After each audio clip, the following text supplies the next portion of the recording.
roll. Welcome back to Double Fries No Slaw Sunday, April 13th. Palm Sunday, also Master Sunday for those who celebrate either one of those. TJ Pittenger and Richie Barnes here. Appreciate Guthrie's. We'll give some love to BetUS and Garden Gold and everybody else here in a minute. But Richie, how's your Sunday so far? I bet it's about to get cranked up. That's my guess. Yes. No, it's been great. Went to, church for Palm Sunday. Great message setting up the story of Passover and what's coming next week. So shout out to anyone who observes that. But then, right when we hop off, we'll be on the couch for the next probably 5 to 7 hours watching Rory and Bryson go at it. The folks at Augusta could not have wished for a better pairing for their final pairing on Sunday, with the face of the PGA and one of the main faces of the Live Tour going at it in a major. Bryson made a 48-foot putt on 18 yesterday to get within 2.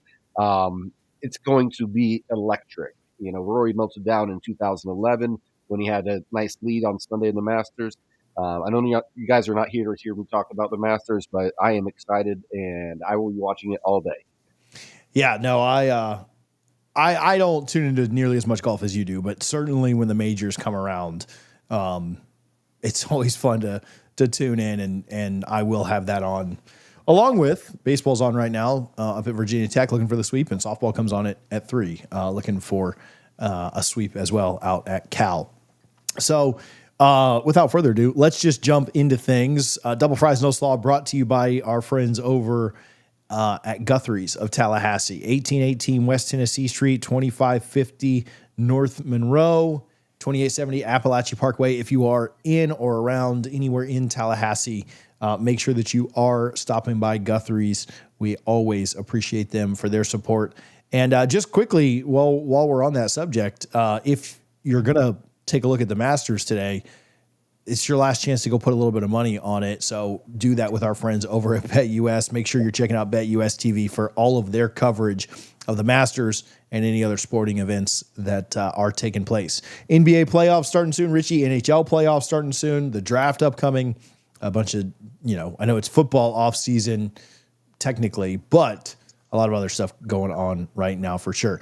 All right, something that does open up this week and does kind of get going this week is the transfer portal. Richie, we're going to go position by position and talk about how likely it is or what you think Florida State's needs might be position by position here in the portal when it opens up. I think on the 16th. I think the 16th is when it opens up, which would be, Wednesday if my math is any good. Every year, the spring portal, Richie, I feel like they hype the heck out of it. And it's just like, all these guys are going to jump in. It's going to be so crazy in the spring. And then I feel like the spring, but they're not tricking me this year. Now, maybe this year it will be crazy but they're not tricking me. Every year they talk about how crazy it's going to be, whether it's a guy that's national or it's people at ESPN or just whomever. The portal is just going to be insane. It's never really that crazy. I don't know if it's going to be crazy or not, but do you have quick thoughts on that? And then we'll go position by position on what Florida State may do, may not do. Yeah, and I don't really follow a bunch of other teams like you do when it comes to the portal. But it's hard to think of how many great players people have gotten out of the portal in the spring. Because typically, if a player hops in the portal in the spring, it's most likely because they found out that they did not win a starting job or they don't feel good about winning a starting job heading into next season. Obviously, we got Keon Coleman. I think he was, in May or something when he hopped on. Later. That was a very rare. You don't get, essentially a first-round draft pick. He was the first pick of the second round out of the spring portal typically. But it'll be interesting to see. But yeah, obviously there was a huge portal entry that we're going to talk about towards the end of the show. But I'm not going to, put all my eggs in this basket with Easter coming up. No pun intended there, right? But I'm not expecting a ton of, first and second round talent to hop in the portal this spring. Yeah, it just never is as exciting. Now, I'll say that, and like Jeremiah Smith or somebody crazy will jump in just because I've said that. But yeah, I agree. We got Keon. That was kind of crazy. Obviously a massive pickup that, anybody would have taken him. But I just think it's so hard. You're taking guys that and this idea of like tampering and everything else that happens and canceling spring games because people are scared to tamper. I saw, Florida didn't televise their spring game because they were afraid of tampering. And then after the game, Napier said that like 98% of his roster is already signed. So I'm like, well, then why were you worried about tampering? If that was the case, like just air the dang spring game so we can watch football. What does being signed even mean? I guess signed with an NIL collective. Not that they can't get out of that stuff. Yeah, exactly. They can walk away from that. But, again, why I don't really worry about. But yeah, again, you're right. Like the guys that are jumping the portal, a lot of times because they've gotten passed up. It's because other guys have jumped ahead of them. It's, there are usually situations that lead to it. Not to say that starters can't jump in the portal. Not to say that tampering is not a real thing. You're usually just not getting an insane crop of talent in the spring. Maybe that will be different this year. All right, position by position, we're going to talk about a departure here in just a minute, so we won't go super deep into this. But would you have any expectation of Florida State going after a quarterback in the spring portal? If the right one was available, I think you do need another quarterback on this roster, but it wouldn't. I would not expect a starting caliber quarterback to be brought in to this cycle. Yeah, no, I would agree with that. It would surprise me if Florida State went after a quarterback. If Florida State picked up a quarterback, if they do, I think it's just for depth purposes. If we're going to talk about Nico in a little bit, but like, say Nico really wanted to be in Tallahassee. First of all, I think it would be foolish of Florida State to pay the price tag of a Nico Iamaleava. But even if that, like, without having a spring, does he fit what guy? I don't know. I don't know that would be. So, like, I guess it would, again, it would depend on who is entering. How much sense does it make? I don't have a lot of hope as Florida State just took a double. What in the world are we doing here? I thought that was out. I don't know that a quarterback would make a lot of sense. It would surprise me if Florida State took a quarterback in the portal. If they do, maybe for depth purposes, otherwise, I'd be pretty surprised. Running back is a really stacked room. Let's talk about them. I'll do running back. We can flip-flop on this. You can go and then I'll go. Running back is a really deep room. I think they like Roydell. I think they are excited about Croma coming in. I don't think they would take a running back unless it was kind of a workhorse that you thought was going to potentially, kind of vie to be your number one. I don't know that they need another RB3 on this roster. I think they have about 7 of them, right? And so running back, I would be pretty hesitant to think that they would take. I don't know if you have different thoughts there. No, I agree. Like I said, and we just talked about it. You're not going to get some all-world or, all-American running backs. They're not going to hop into the portal after the spring. It just won't happen, and there's no need to. Like you said, it's a loaded room. I think those scholarships are better used elsewhere. Yeah, and NIL dollars, right? Like you have a limited budget to work with. And if you get somebody really cheap and it's more of a growth development thing, again, I don't think you're pulling in a running back. A wide receiver, though, this was an interesting one. What are your thoughts on wide receiver? Yeah, I think you probably should take some in because you have a lot of potential on the roster. Whether it's Deuce Robinson, who was a December transfer, and then Hakeem, does he take that next step? You think about McCoy, you think about Boggs. It'll be interesting to see what happens. But I think even if it's just a wide receiver 2 at another school or wide receiver 1 at a small school, I'm fine with taking one. Yeah, I agree with that. I think you take. Again, wide receivers a room that's got a ton of guys in it too. I think you might see some attrition at the wide receiver position. But if you can go get, if you can go get a true number 2, right? And I know that they, do squirrel kind of probably your 1-2 right now, but there is no rule against having 2 like number 2 quarterback or number 2 wide receivers. And there's no rule against upgrading that room. I don't think you grab somebody if they're like a 3 or 4 because I think you have enough of that in there. But if you can find, obviously you can find some kind of a Keon or a real 1, you certainly do that. But if you can find somebody that really fits in well and fits what you want to do, I'm not opposed to a wide receiver. I think that's something you could look for. Tight end, I'll take it.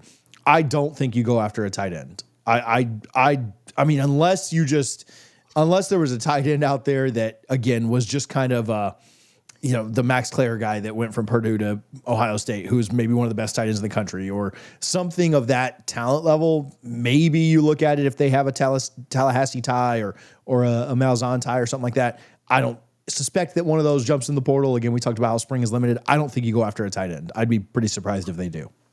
Yeah, I don't think so. You don't need to load up the tight end room. I mean, you got Landon Thomas, you got Biscuit. I think that's more than enough. Landon Thomas, he's going to finally be healthy, hopefully heading into fall camp.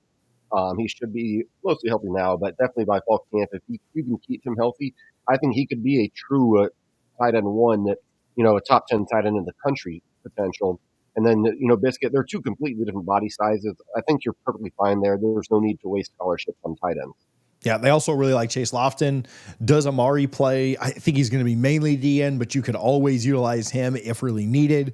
I don't think they need to do anything with tight end. Oh, and they brought in Pittman from UCF, who they really like him too. I think that room's pretty loaded. In fact, this is maybe a good thing, maybe not a good thing. I think it might be the best room on Florida State's roster. And that's probably not good for a running offense for your best room to be your tight ends. But I think that's one of the rooms that's more talented that Florida State has right now.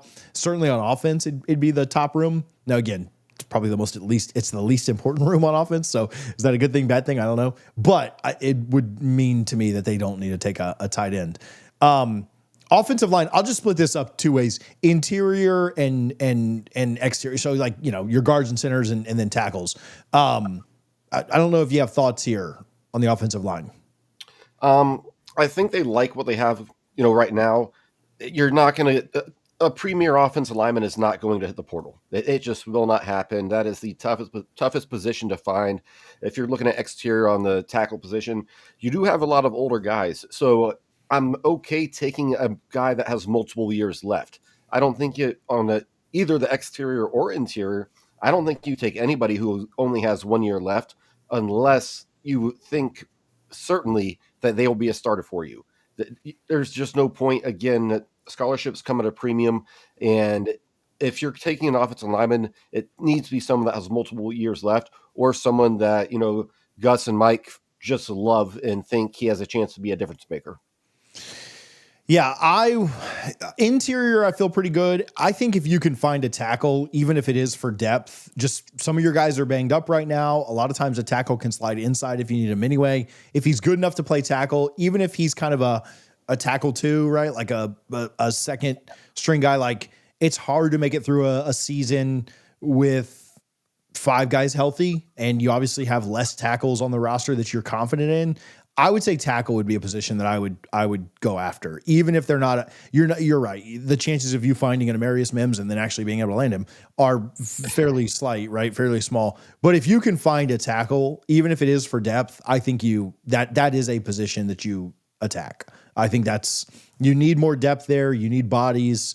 That would be a position that I'd be comfortable tampering with, whether it's for this year or going forward. And so hopefully that is a position that they attack. Interior, I feel pretty good. I don't think Florida State's offensive line is going to be, top 5 in the ACC or anything like that. It's got a chance to be certainly top half of the ACC, but I do think that tackle is one that you can never have enough of, right? To get, thin out some of the wide receiver and running back room and go get me a guy that can block on the edge. And I'm in a much better mood. Now defensive side of the ball, defensive end, thoughts there? Yeah, I think if you can find one, you take him, because you don't have anyone really proven at defensive end. I mean, you have some potential, I just, it's depressing looking at the defensive end roster that I'm looking at right now. Yeah, I think you take one if you can find one, even if you're not even that positive. If you would just have a hunch, or if you see potential in him, I think you should take a defensive end. Yeah, I think so too. Even if it's for depth, you've got Amari. They like James Williams. I think you're gonna rotate more, playing a 3-3-5. You're gonna have more guys coming in and out. I think defensive end would be one that you go after, and I feel the same way about defensive tackle. I don't think you can have enough defensive linemen, even if they're depth, or even if they're for the future, or kind of whatever your situation is there. I think that Yeah, I think that you need more bodies there. I think they like what they have at defensive tackle. I don't really expect like a ton of attrition on the defensive line. Certainly not from like your first string, second string. But if you can upgrade that room and continue to get it better, the recruiting there just frankly has not been good enough. Now I know they got picked up a couple of defensive ends this year late in the cycle that will help. But I think if you can upgrade that room, you certainly go after it. How about this? I don't know that I would have told you this before the a year ago or 2 years ago or anything. Linebacker might be the room that I'm least concerned about. Maybe not for like their ceiling, but I think you have enough at linebacker right now with Herring and Cryer and a lot of the guys you have back. I think that linebacker is a room that I'm really not that concerned about, and a room that I don't think they'll go after super hard in the portal. Now, if they go after a guy for depth for a few years from now, or they find a guy that they think can in his second year, 2 years from now, be really good, then maybe if there's an elite guy that jumps in that you kind of have a tie with, or that you were really close with in his recruitment, certainly that would, yes, I will take an elite linebacker, but I don't think linebacker would be a position that I would go after super heavy. Yeah, and again, I think your best bet, probably especially in the spring, is finding a player, whether it be any position, but especially linebacker. Like you said, we're solid there up front, or at the starts. But just look at what Luke Laux has done with the basketball program. He's finding all conference players from smaller schools. If you can find a guy like that, and he does have the size to play in the ACC, then that's a guy you definitely want to go get. Especially, defensively, it's, again, you only have so many scholarships, but you can never have enough bodies. And I think, they can be picky there. There's some positions where they cannot be too picky, where they just need a body, but this is not one of those positions. Yeah, with the scholarship limits up to like 105, I think there will be enough kind of positive attrition that I think they'll be fine if they need to take more. Cornerback, I'll start here. I think cornerback would be one that I would go after. I think there's a lot of young talent there, but if you can go out and find a really good corner, that would be one that I would say you want to continue to add to that room. I think it's probably a really good sign that Arnaud has kind of balled out and they've really liked what they've gotten from him. As a true freshman, that's great because it means you hit on that eval really well. Looking at the rest of that room, does it mean that other guys that are year 2 and year 3 in the system probably aren't where you thought they would be or thought they could be? Maybe. And so if that's the case, I think that it would probably make sense to add some depth to that room. And if you can go out and, with the caveat on all of these positions, if you can find an elite guy, yes, you take them. But at cornerback specifically, I think that'd be a position that I would target if I was FSU. Yeah, I'm going to use the same answer that I used for a few positions. It's one you want to take if you can get a multiple-year guy, or if you can find a guy like Cypress, who you got in from Virginia, who was quality and was just looking for a bigger stage. I think it makes things a lot tougher coming off a 2-win season. But with all the changes at the coaching staff, you can sell, hey, you're going to get a chance to play Alabama week 1, and everyone will be watching that game. And you do have some selling points, but I think it's going to be hard to convince a player if Ohio State, Georgia, Alabama, and all of those schools are in on them. So you're going to have to find that sweet spot. So recruiting purposes, a player ranks around like 150, 200 because the top 100 kids aren't coming right now. Yeah, so, no, I think it's really tough to imagine them pulling in some, insanely elite talent, but I do think quarterback would be a good one. Or a cornerback would be one if you could add to that room. And then safety, I actually kind of like where they're at safety too. I'm not feeling like that's a major need on the team, but again, I'll just it's kind of the same idea of the linebacker. If you can add some depth, if you can pull somebody that is really elite that jumps in the portal, sure. But safety is not one of my bigger concerns at this moment. Yeah, it's probably my least concerning room on the entire roster at this point, honestly. So again, like you said, if you can get somebody, or a young guy with a lot of potential, or even if it's a guy that with 1 year eligibility, but you think he could push for a starting job in fall camp, then you take him. But it's definitely not a position that they are going to prioritize. All right, so what are your thoughts? Let us know down in the comments. We did this as part of our live show, and obviously if you're watching live right now, you know that. But let us know your thoughts down in the comments, what they shouldn't go after. I saw a comment, no more 1 year rentals. Now, I agree with that. Like if you can get a couple of years out of somebody, that's certainly the ideal. But if you have a 1-year Keon Coleman type of player that you can pick up at any position, I don't know that you're going to complain about that. Don't know that you're going to complain about that too much. I do think, when you look at the schedule, you look at this roster, I mean, you need some difference makers. I think they've raised the talent enough to where they'll be in most games. We kind of know what the 4 tough games are, but if you can find some difference makers that can really help you in the big games, certainly not going to complain about that. Richie, let's talk about, I'll give a little love to Garnet Gold. If you are shopping, if you're watching any spring sports, if you're in on getting some gear, make sure that you are shopping at Garnet Gold, NOSLAW, no slaw. We'll get you 15% off over at Garnet Gold. We appreciate them for their support. Richie, Florida State lost a quarterback to the portal, which, okay, I don't think this is a big deal, but I don't know why, people like to freak out about everything. Trevor Jackson, probably your 4th string quarterback, certainly behind Brock and Thomas, maybe even got passed up by Sperry a little bit. A kid that was a preferred walk-on, no longer on the roster, jumps into the portal. I don't think this is a big deal, but we can talk about quarterbacks for a few minutes. Do you have a take here? Yeah, I don't think it's a big loss. I think he is a very, very talented athlete. Not a good quarterback right now. Not to say he can't evolve into a good quarterback, but I think we'll know everything we need to know when we find out where he lands, because I doubt it's at a Power 5 school. And if it is, it'll be, like a Rutgers or something. You have enough depth. It was always going to be, Castellanos and Brock Glenn 1 and 2 in the spring and in fall camp. And if he just got impatient and didn't want to wait his turn, that's perfectly fine. And maybe Mike told him that he said, listen, I just don't see it happening here, but I can put in a good word for you to go somewhere else. So again, a very talented athlete, but just not ready to be a quarterback at a Power 5 school right now.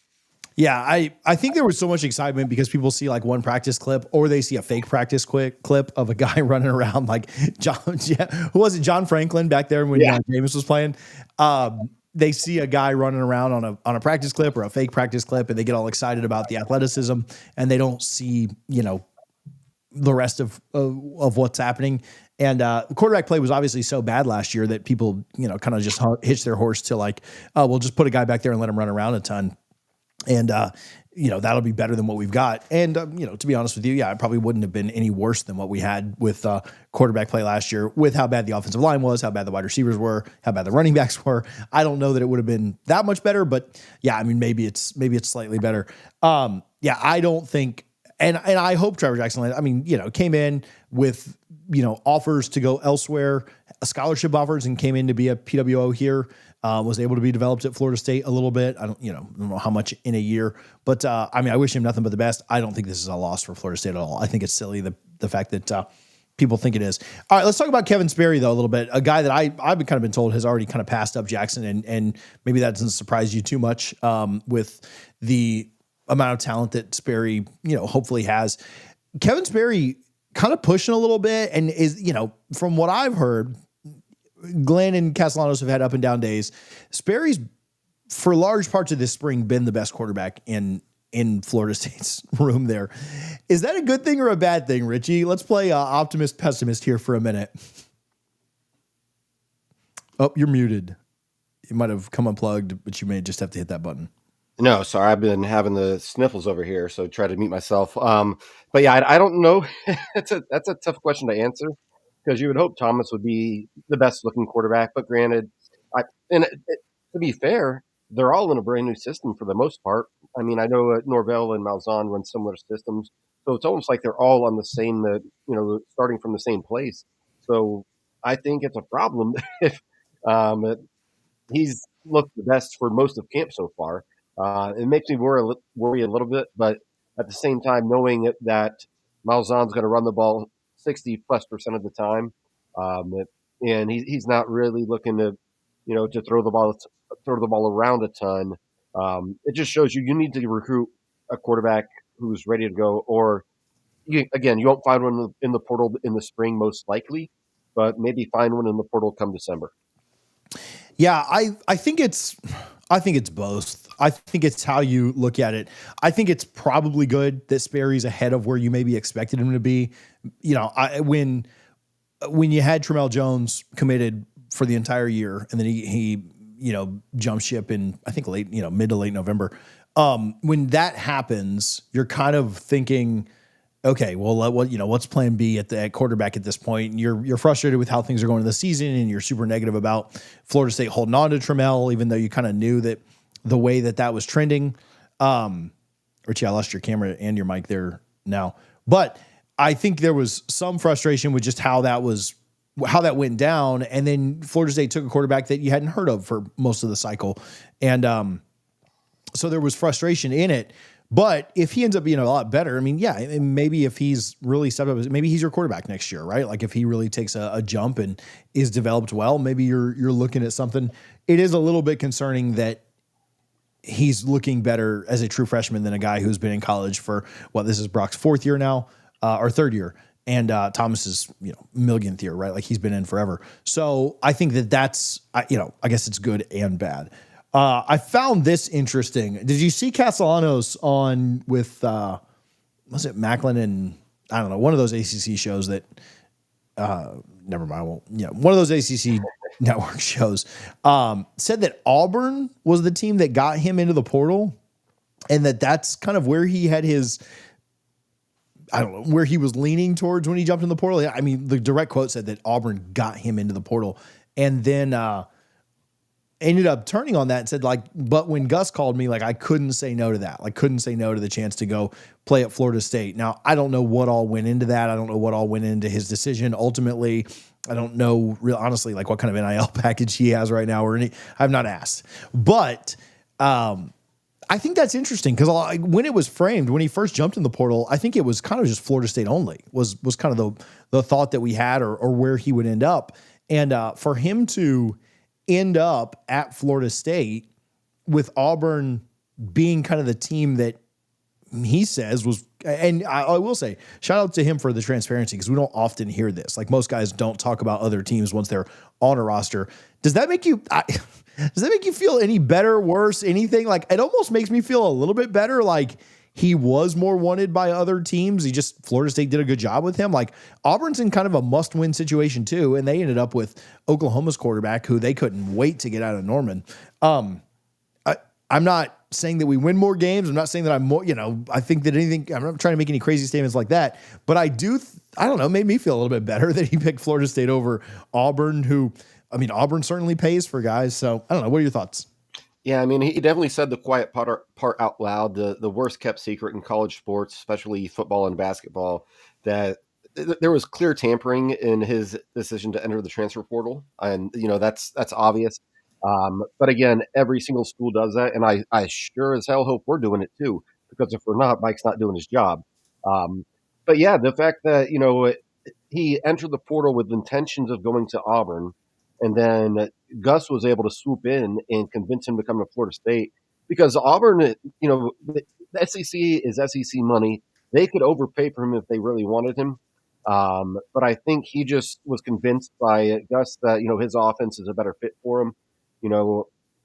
Auburn, you can sell, hey, you're going to play in the SEC. You get to play in Athens and Tuscaloosa and Austin and all these places. So it's always tough recruiting against the SEC. But at the same time, Florida State's always had the prestige of an SEC type school. So that kind of balances the playing field a little bit. But yeah, the fact that, I think of a guy like Timmy Jernigan. He said his whole life, he grew up a huge Florida Gator fan, wanted to go there. And then, on signing, they shocked everyone and picked Florida State. And I remember there was one reporter when I was watching an interview. He's like, you've always wanted to play for Florida State. How's it feel? I was like, no, I always wanted to play for Florida. I grew up a Gator. I grew up, an hour and a half from Gainesville. So yeah, the fact that he wanted to go somewhere else does not bother me. Dalvin Cook was committed to Clemson and Florida. So it does not matter at all to me. And the fact that a school of Auburn's pedigree and being one of the mid to top tier schools in the SEC who won a national title not too long ago, played for one not too long ago, that makes me feel better, honestly. Yeah, no, I certainly would feel just the fact that he was wanted elsewhere. If he said he entered the portal to go to Troy, but then ended up at Florida State, yeah, that'd be a problem. A little bit different. Yeah, no, I think that, Hugh Freeze is a situation where he needs to win, right? And if that's kind of the quarterback he was going after, makes me feel a little bit better. Now, am I up in my win prediction? Am I, No. are we all of a sudden like, no. So I'm not trying to read into that too much, but I do think that there's some positive that can be gleaned from it. All right. Lastly today, a lot of drama with the portal. And I do think that maybe college football is changing on this a little bit, not to go too far off subject. We'll kind of pull in some Florida State and some Florida State rivalry stuff here in a minute. But obviously everyone has seen the Nico Iamaleava situation, which now that he's not at Tennessee, I can kind of figure out how to finally say that name. I thought it was Iamaleava. Yeah, exactly. Okay, so On3's graphics are always great. That was their best graphic of all time. Like that was, it does not get any better than that. Obviously, everybody knows the situation, so we won't need to rehash that. Do you have quick thoughts on the Nico situation? Yeah, I think this is, I don't blame him. I mean, I think this is the new era of college football, and it gets really messy when you start getting families, and a lot of these kids have agents now. It's like the NFL. Every NFL minicamp, and you hear about players holding out because they're not happy with their contract, and they hold out for as long as they can to try and get a new deal. And more often than not, they do not get a new deal, and they come back. But with the spring transfer window opening right now, I think he decided, and what's the frustrating part for me is that a lot of these kids are still young. He's got to be 19 years old, and so he's probably has his parents and handlers and maybe an agent in his ear saying, "No, you're worth this. You're worth this. Oh, I heard Arch Manning is getting this. You need to get what he's getting." And none of these numbers are public. And I think that's something that probably should happen. In the NFL, everyone knows what everyone's making, so holdouts make sense. You may disagree or agree with a player, but at the same time, this is not the college football we grew up with, DJ, and fans. We just have to get used to it. So I don't blame the player at all. It could have been a situation where he just got bad advice, like Roddy Hill last year when he left the portal and he basically said as much as he wished he had never left Florida State. These things are going to happen, and I think it's going to happen more and more often. You're going to see high-profile players, quote unquote, holding out to try and get more money. Yeah, I think. I don't necessarily have a problem with Nico trying to get more money. I do think that there's a right way and a wrong way to do things. And I'm not necessarily saying that Nico did anything wrong, but when you've got his dad interjecting and you've got I was told that on Wednesday night, there was a meeting at I think I saw this on Ari and Andy's show. He was at the offensive coordinator's house, at a team dinner or whatever, or an offensive dinner, maybe for the quarterback, or I don't know what position group or what grouping it was, but he was at a dinner. And then Thursday is when it all kind of, seems to be going south. He skips practice or Friday he skips practice, whatever, right? Like all this happened really quick. I think there's a right way and a wrong way to go about it. I think that it would, I don't want to attack Nico's personally or specifically, because there probably were other players and factors kind of in this, but I do think that this idea of trying to publicly hold your program hostage, is something that Florida State fans are maybe somewhat familiar with. And I'm proud of Tennessee. I think that I expected Tennessee to fold here, and I expected helps when you just brought in a 5-star quarterback as well. For sure, yeah. But I mean, I don't know that he's gonna be ready for this year. No.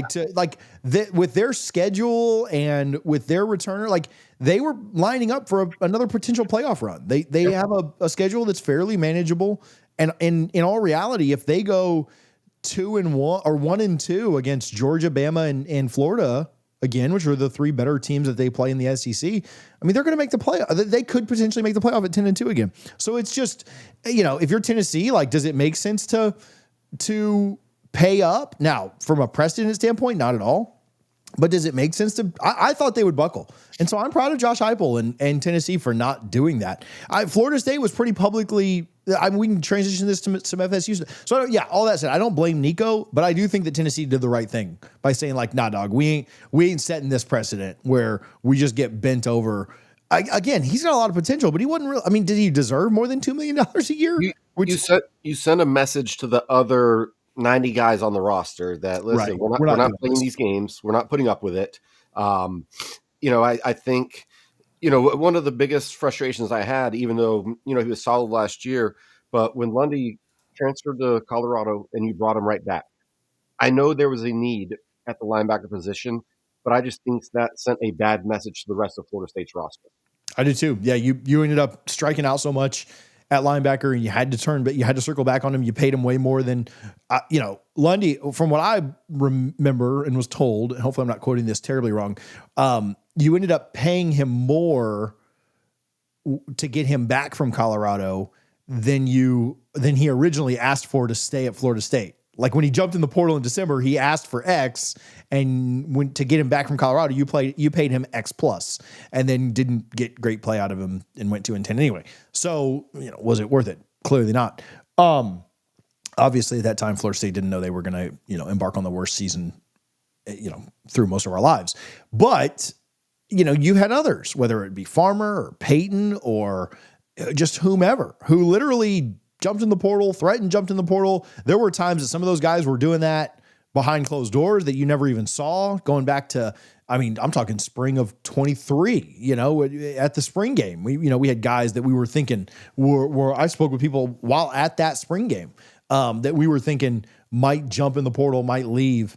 And that's just, I think Florida State has very much changed the way that they view this and the way that they do this. And I don't think they're going to play those games any longer. I don't think I think Mike has very much changed his stance on this, and good for him. I don't think there's anyone, when you think about it, like, first of all, I don't know if there's anybody on this roster that I'm like, is there anybody on this roster, Richie, that if they jumped to the portal, you would just be devastated over? I just don't think there is, right? There'd be guys you wouldn't like it, but there's nobody right now that I'd just be like, oh my God, I'm going to kill, like maybe you would have 2 years ago, like if Jordan would have jumped in or something like that. Yeah. It's not like you have a Jameis Winston after winning the Heisman. Every school in the country would have been tampering, trying to get him. I think he would have stayed at Florida State, but if he had hopped in the portal, that would have been devastating. There's nobody on this roster. Jackson, obviously, I really like his potential, but he did not play great last year. Right. If he were to leave, it's a hit to the depth on the defensive line, but at the same time, what are you really losing? And, I think that's also a testament to what Mike needs to do in terms of, managing his roster, because at Florida State, you should have at least 5 or 6 guys that if they opt in the portal, you're like, dang, what happened? Yeah, no, I agree. And so I think Mike has changed his stance on that. I even heard, listen, as much crap as we give them, as much as we want them to be terrible, even Mario kind of learned his lesson. You remember it's funny, I watched a lot of Miami fans chime in on this whole Nico situation, like, oh, wow, we would never. They literally had this happen with Van Dyke 2 years ago, coming off the 22 season when he held them hostage and threatened to go to Bama and had to re-release a statement. I'm here. And they paid him more money through the collective and everything else. But I think Mario's learned that lesson. And I think it's good for college football. Mario came out after their spring game yesterday and basically was like, look, if somebody wants to do that, like, they can go find some other place down the road. And I like this shift for college football. I like how coaches and people at programs are saying, like, no, we ain't going to do this. We ain't going to play this game where you come back to us 4 times a year to try and renegotiate your deal or try and hold us hostage for more money. And look, I don't like Mario. I don't like Miami, but good. I hope all of college football does this because it's just an asinine place that we live in. Now, somebody's going to pick up Nico and somebody's going to have him. Maybe it's USC, maybe it's Ohio State, maybe it's Oregon. I don't know. Somebody's going to do it. Somebody who is kind of a quarterback away is going to do this. And that's fine. But Nico's leverage is gone, right? It would not surprise me at all if Nico made less this year, because what's he going to, right now he needs a home, right? And maybe there's a bidding war and maybe he makes more. I don't know. But I do think that there's a situation now where he's no longer on Tennessee's roster. They've moved on. And so he needs a home, right? And every day that we get closer to August is a day we get closer to, him not having a home. Now he's going to land somewhere. And so I would like if coaches kind of got together, and you're always going to have some coaches that are more desperate or some programs that are more desperate, and they're going to take a flyer on a guy because their back's up against the wall. But I would like to get into a situation where coaches kind of band together almost somewhat, and they're like, no, we're not going to play these games.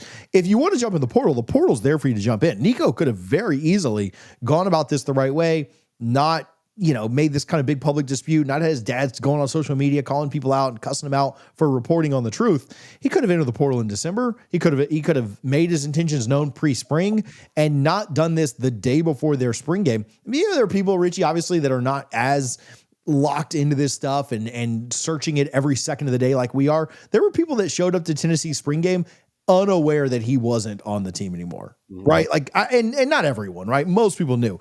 That's insane. That's an insane part of college football that we're into right now, and not the craziest part of college football by any means, but that's stupid. Like, that should not be the case. There should be no situation where you go to a spring game and your starting quarterback, the most recognizable player on your team, one of the better quarterbacks in the SEC, one of the quarterbacks with the most potential in the SEC, a 5-star, you didn't know that he wasn't on your roster the day before. If Nico wanted to go in the portal, that'd be totally fine.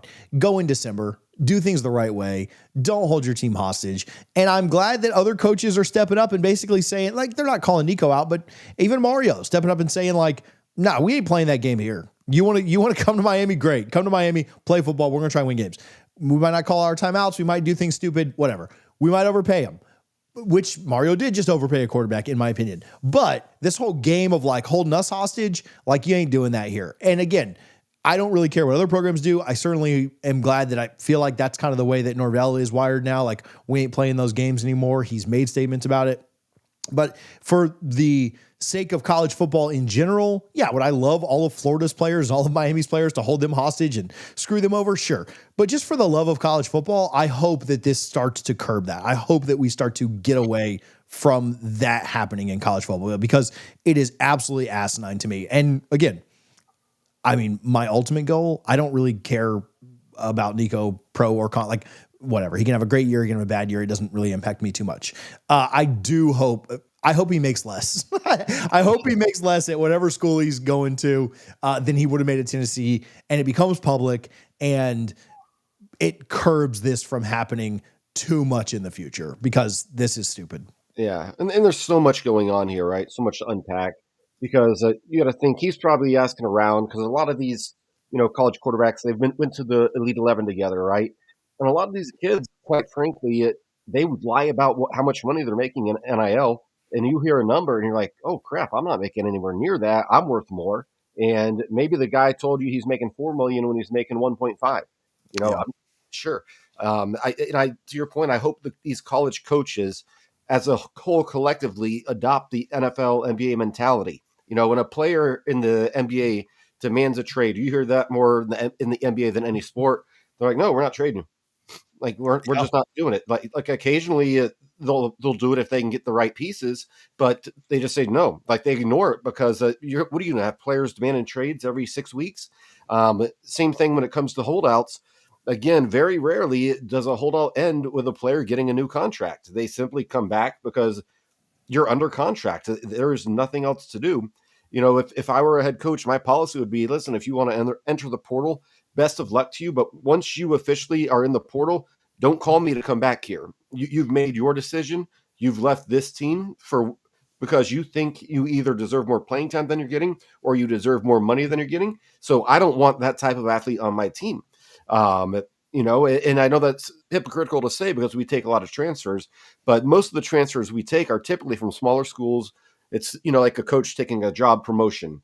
We have a lot of kids at a lot of schools, not just Florida State, where they think, and again, I think the biggest problem, just going back to circle this thing around, is parents, agents, and handlers. They're in these kids' ears, and a lot of these parents, they just see dollar signs, and that, I'm sure they want what's best for their kid, but they figure if I can make a buck off it too, why not? Sometimes you mess around and find out, right? We'll keep it G-rated since it's the Lord's Day, but sometimes you mess around and find out. Sometimes and there's nothing wrong. Again, there's nothing wrong with jumping in the portal. Like, if that is every kid's prerogative, like, I've got no problem with that. There's no problem for jumping in the portal just for more money. Like, I've got no issues with that at all.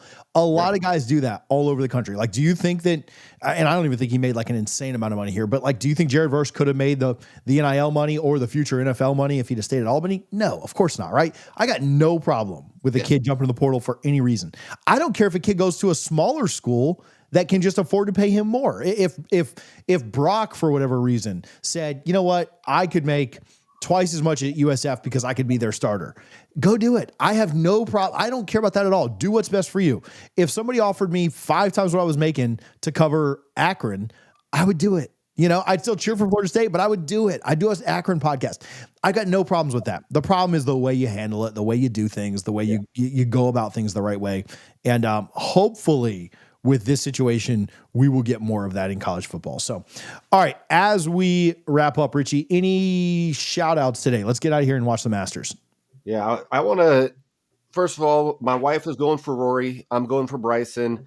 But I want to shout out the course. I hope the course is just hell today for these players and just makes for a dramatic finish like we saw when Tiger last won it a couple of years ago. So I'm shouting out the course at Augusta National. That's a wild shout out. But baseball team up 2-1. Hopefully they can kind of finish up and get a sweep here. Would be huge to get a sweep against a ranked team on the road in conference after they lost their last 3 games, 2 to Wake and 1 to UF. And then softball. I think if they continue to win, they're in really good shape to be a national seed, a top 8 seed, and try and lock in a spot in Oklahoma City. Mostly want that one so I can go back. Although I obviously love the men to go to Omaha too. Getting a lot of trouble for taking back-to-back trips up in the end of May and middle of June. But a couple of really big ACC series. Hopefully they can finish it off there. And then Palm Sunday. I don't know what our plans are for next week, but if you're celebrating, I saw Passovers this week too. If you're celebrating Passover, Easter, any of those things, we're thinking about you and hope you have a great week. And then last thing, really, really bad news, but Kyron Lacey, that is absolutely brutal. Saw that he passed. It's just, suspected that he took his own life. Just, if you're going through things, if you're struggling with things, like there are people that care about you. There are people, whether you made mistakes, whether you've done dumb stuff, whatever, there are people that care about you. This world is a better place with you in it. And if you ever need somebody to talk to, all my DMs on all social medias are open. So, look, we're here. You can commiserate with us and be miserable out of FSU football, but be miserable in real life. Let somebody out there kind of care for you. But yeah, all that was brutal to see today, and hate that news that dropped about him. So I don't have too much else, Richie. Thanks to Garnet Gold, BetUS TV, Guthrie's for their support. Sorry to end on a downer, but we are going to watch the Masters, so that'll bring our spirits back up. But man, we will talk to you guys next week. I don't know what time, again, because it's Easter. We'll figure that out. But we'll talk to you soon, and go Noles. Go Noles.